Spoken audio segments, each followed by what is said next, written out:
Hello friends, welcome to Mulakat. Sometimes we face challenges in life and we all have our own mechanisms to deal with it. But when we try to understand how successful people has faced their problems and how they have tackled their challenges, it becomes a learning experience for us. And that is the purpose of Ek Mulakat. And today we have a very special personality in the form of C J Singh or Charanjit Singh.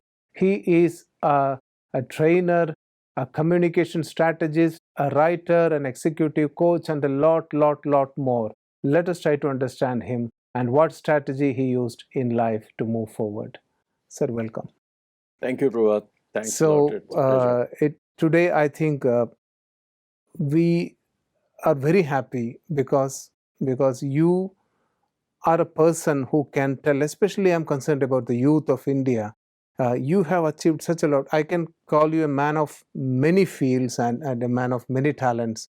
So, which is what our youth is also looking at sometimes. And we have problem tackling just one thing, and you have achieved a lot in your life. You have contributed a lot.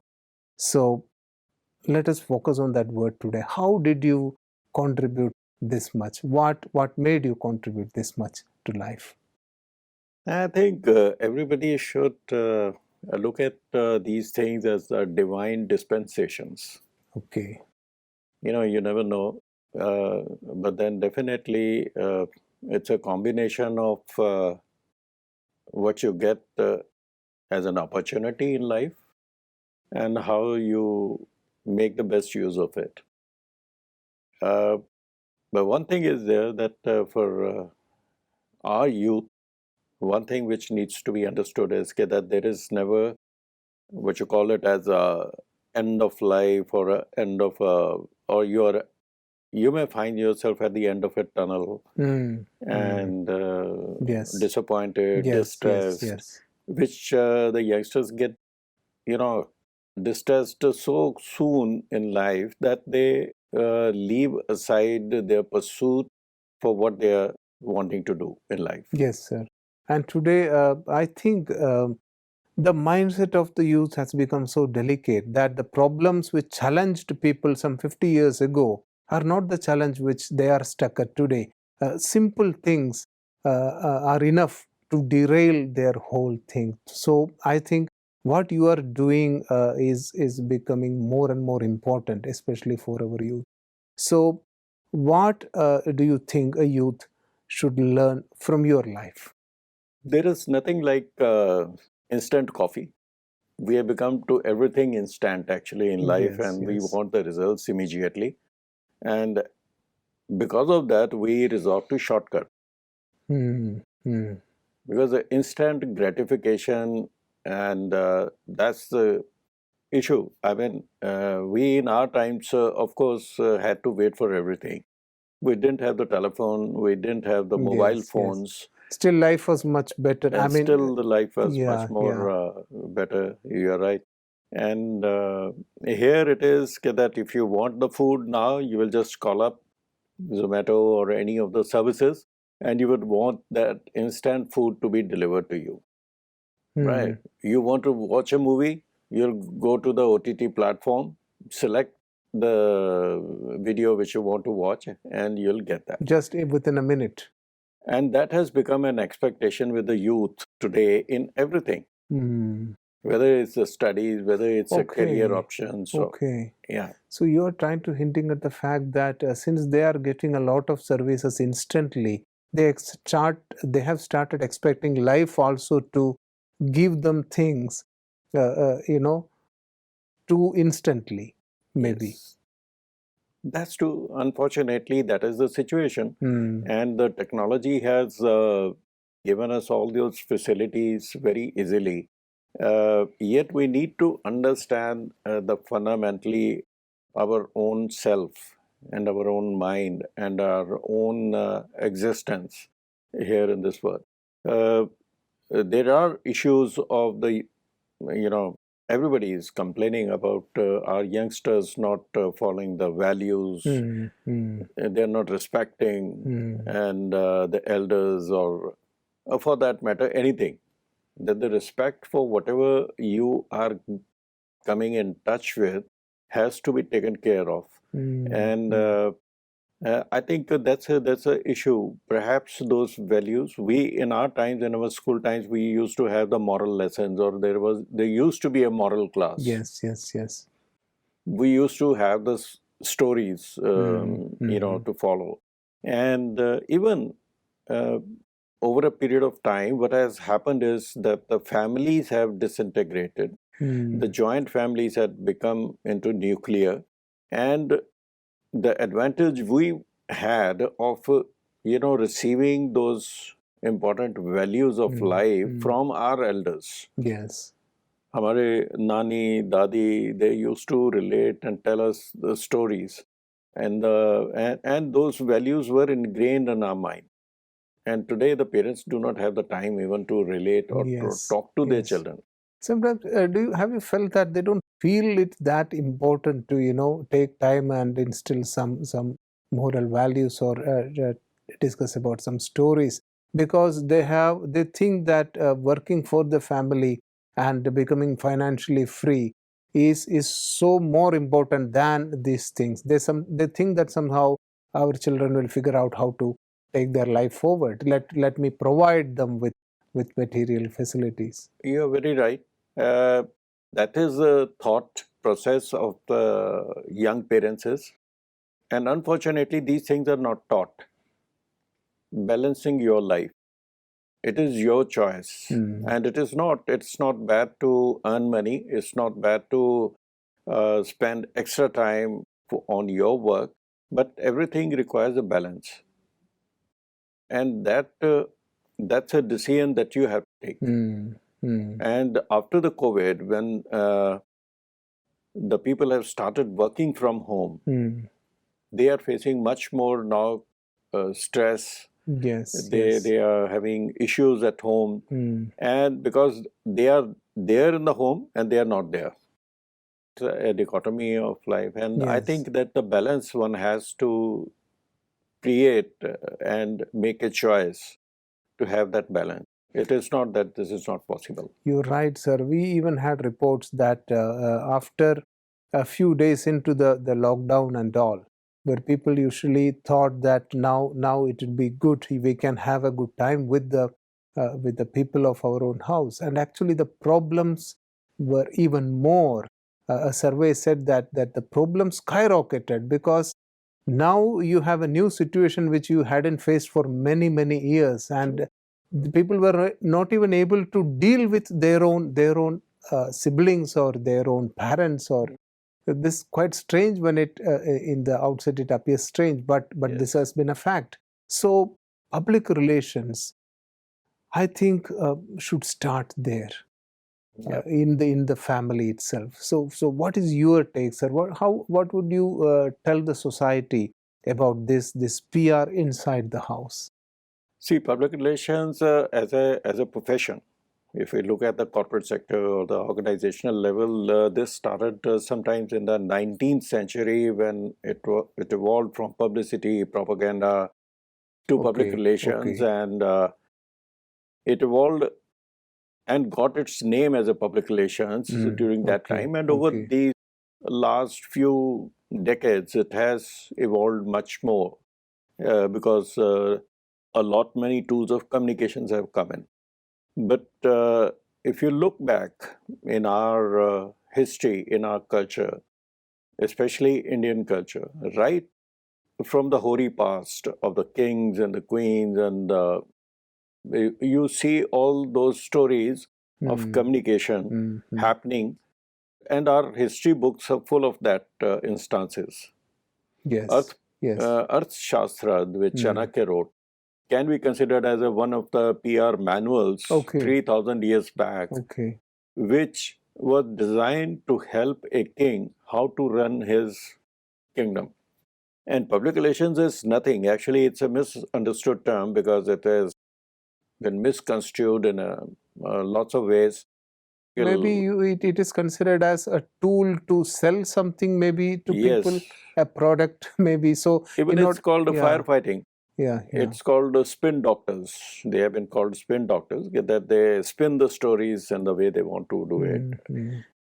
There are yes and no, these things do happen. They have in the firefighting because the public relation as a profession also developed through a crisis Yes, situation. yes, yes. But public relation is primarily the management. It is the science and art of managing communication.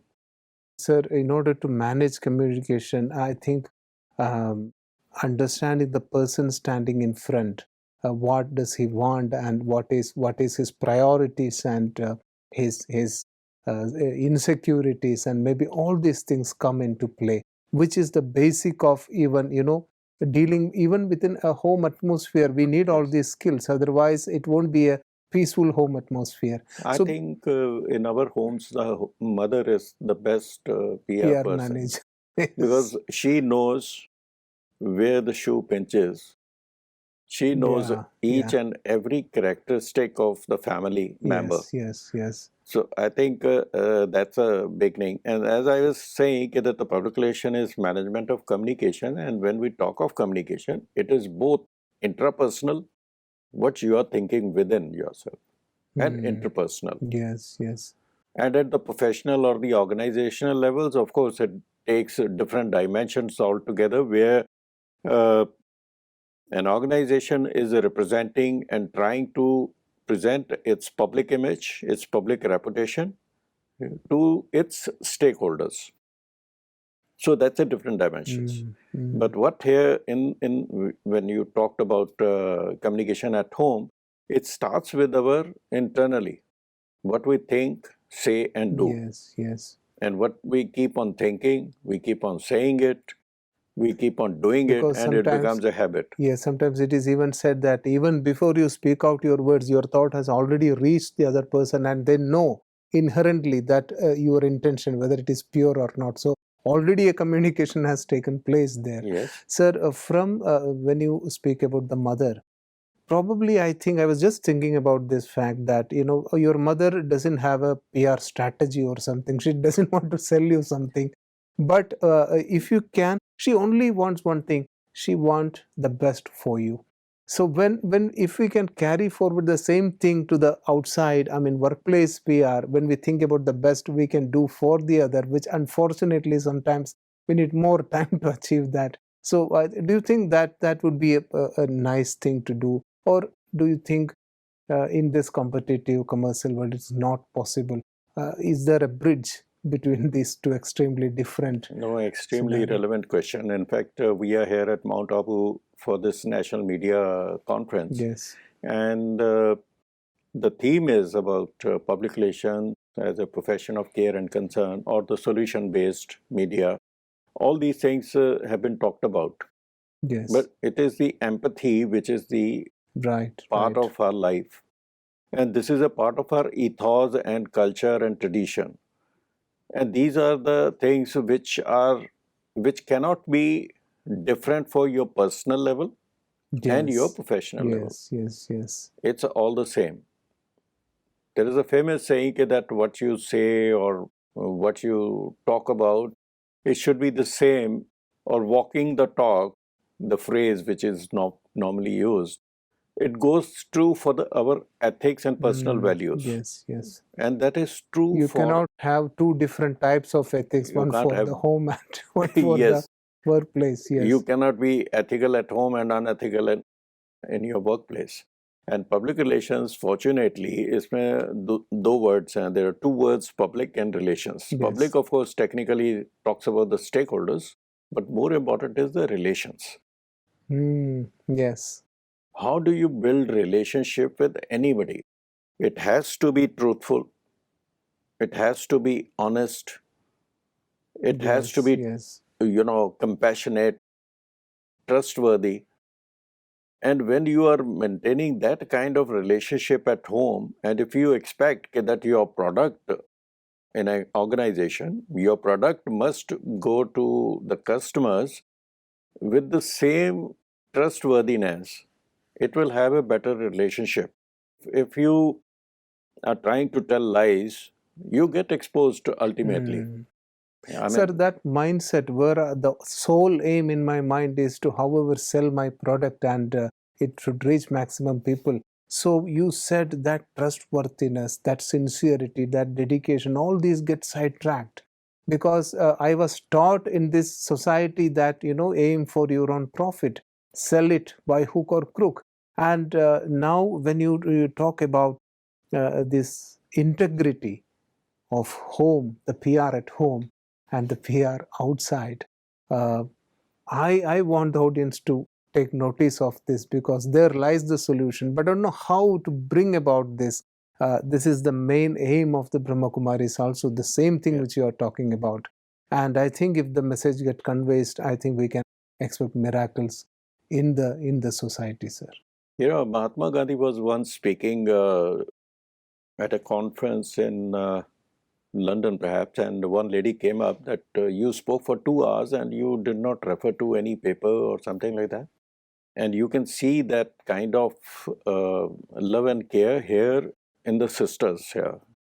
Sister Shivani can speak for hours together without referring to any paper. And what is the fundamental element which makes it possible? And anybody can possibly develop that. And that is that your mind, body and soul is in consonance with each other.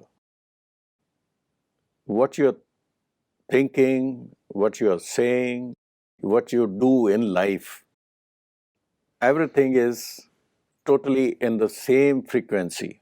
You don't need to refer to any paper for that matter. So talking to you, I get a feeling that spirituality and PR are not different at any cost because that is where you are driving to. The basic values, the basic integrity, if I can call it, if you can show that in your life. And your life has been an example, I think. So can you tell something more about how you face challenges and how you have kept your integrity? Any anecdote from your life? Now, there are a number of things and number of instances day in and day out. And, the expectations from public relations are very many. And if you're honest and truthful, you can succeed through life. I started my career as a journalist. So in the journalist, even at that time, in the 70s, when I started my career, there was a strong, sense of integrity and ethical practice. That was the foremost.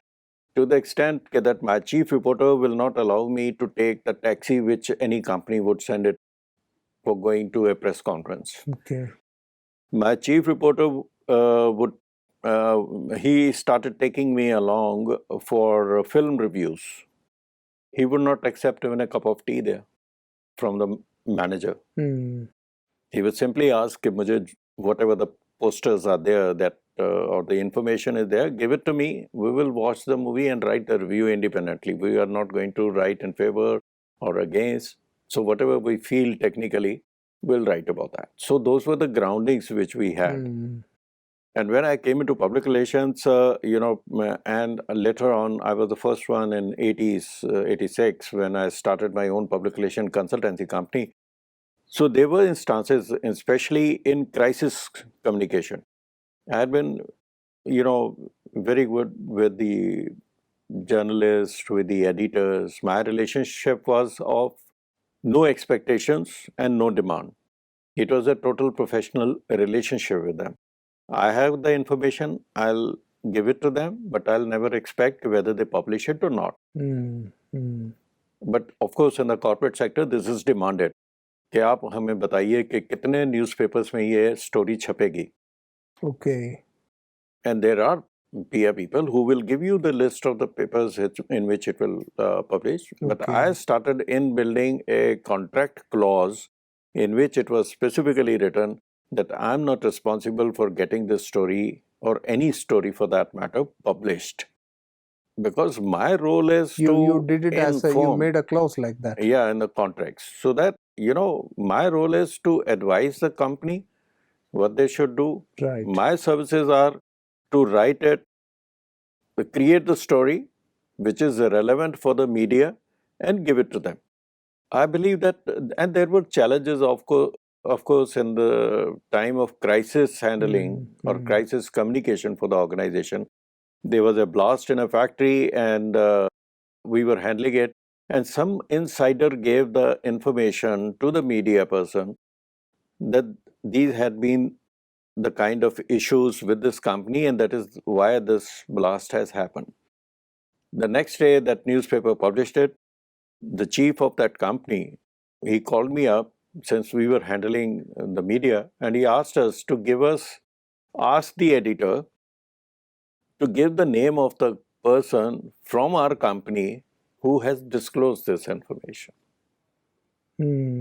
Now, if I have to take a fee from the corporate body, they expect me to get this information because since I had also worked as a journalist, I knew the ethics of journalism. So I said, okay, I refuse that this information cannot be obtained. I'll not get it. Even if the editor would oblige me, maybe, being a friend and being a junior to me in journalism, he may have obliged me also. But I said, sorry, I can't get you this information. So this is a personal choice, and I do not think that it impacts you professionally in any way. If you are honest and maintain your credibility, I think that's the best earning you have in your life. Sir, I think you have in the whole of your career, you have tried to adhere to your values more than any other material benefit, which is becoming increasingly rare in the world. That itself, I think, would be a strong lesson for all of us listening today to you, sir. I would also like to know, as we are coming to the end of the interview, your experience here in the headquarters of the Brahmakumaris, and you have visited this place many times, I believe. So was there any takeaway from here for you? Because I have, as you were talking, I was thinking the strong correlation between spiritual service and what you are doing, the PR thing and the management thing. So how do you view the whole spiritual service arena? You cannot separate spirituality from life. Yes. I mean, basically, it is the spirit which is within us. Yes. So you cannot separate that. So this spirit has carried so many values from its past lives. Yes. And this life, whatever improvement and polishing, whichever we can do with our behavior and our thinking and our learning, it continues throughout the life. And I believe that every time you come here, you feel a little more pure. You feel more connected to the people. And I think every time it's a learning opportunity for one to enhance one's knowledge and get a newer perspective. You know that we as humans have got the capacity to learn and relearn a lot of things. Yes. And I believe that every time you come here, you find a different perspective to the life. So it's always such a blissful experience to be here. Sir, we have a lot more things to discuss, I think, because the values which spread while you are talking about how you have carried forward your life to this point without compromising on values, that itself becomes an education, and we want that more. So we request you to come again and again and give us more scintillating, bright conversations like this. Thanks a lot for coming to studio and enlightening us on many things. It was a pleasure being here always, and inshallah, let's meet again. Definitely, sir. Thanks for coming again. So that was Charanjit Singh ji talking about basically what I got from this conversation is it got me thinking, friends, because it is becoming increasingly rare that we keep our values and keep the material success a bit away from our main focus, and that is the value system which we need at this point of time, and that is what our youth also, that is what we need to show our youth, that we are very integrated within. It is not, he said, the PR in the house and the PR outside shouldn't be different. We have moved far from that integrity now, it is time for us to come back again. And I think we can do it if you all take time to sit and analyze our own thought process and our own priorities and value system. Let's do that. And we will meet again in the next episode with another personality in another episode of Ek Mulakat. Thank you very much.